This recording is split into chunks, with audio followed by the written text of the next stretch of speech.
To understand the relationship between Israel and Saudi Arabia, you first need to know how Saudi Arabia became a country. Exactly 100 years ago is a good place to begin a brief analysis of this region, for it was in 1916 that the British and French, along with Russian backing, signed the Sykes-Picot Agreement during World War I. This agreement anticipated the collapse, and therefore it secretly divided up the Middle East in order to design a region post-Ottoman Empire. In 1917, the year following the agreement, the Zionists had gained sufficient influence and control over the British government to get it to issue the Balfour Declaration, which promised Jews a homeland in Palestine.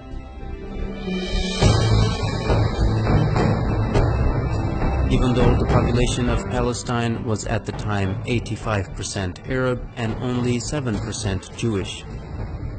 The defeat of the Ottoman Empire by British imperialism in World War I left three distinct authorities in the Arabian Peninsula.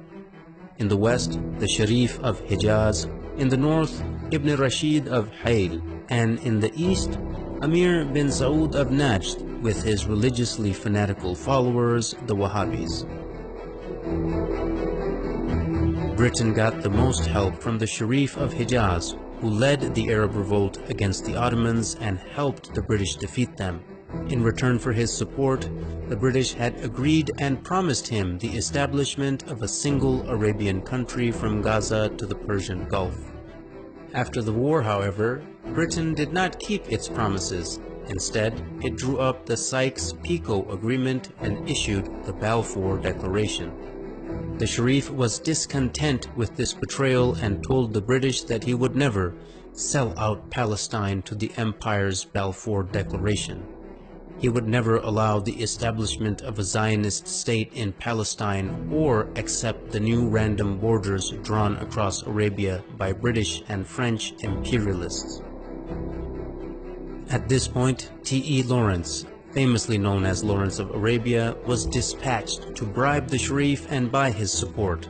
When this didn't work, T.E. Lawrence turned to threats, which were also echoed by the colonial secretary Winston Churchill.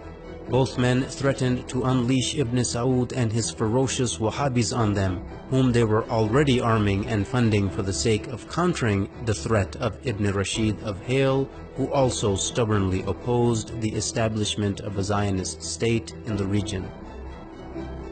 In September of 1921, Hayl was attacked by Ibn Saud and they could not resist the vicious onslaught.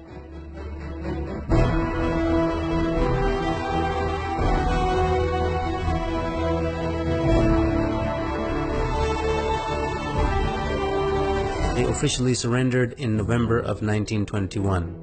Hayl had dissolved into a colony of the Sultanate of Najd. By March 1924, the British realized that Sharif Hussein would not back down, so they unleashed Ibn Saud and his armies on the Hijazi territory as well. Within weeks, the forces of Ibn Saud and his Wahhabi followers began to administer what the British Foreign Secretary Lord Curzon called the final kick to Sharif Hussein and ruthlessly attacked Hijazi territory.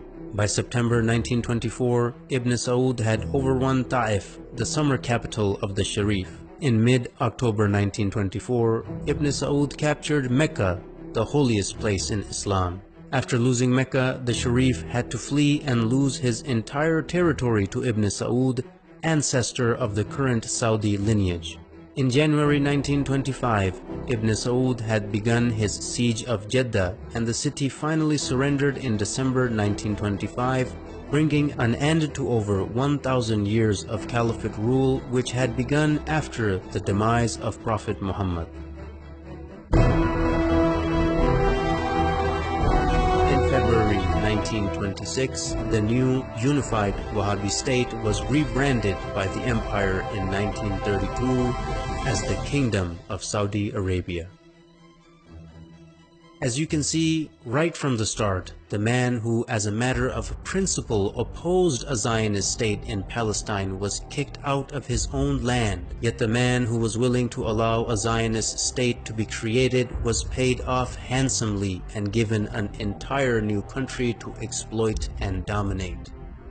Even today, any nation that is opposed to the legitimacy of the Zionist entity are being destroyed one by one, while the nations that support the existence of the Zionist entity like Saudi Arabia are being compensated handsomely for their subservience. Are there any similarities between the Wahhabi and Zionist ideologies, who seem to be completely opposite, but both the creations of the British Empire? Stay tuned to find out.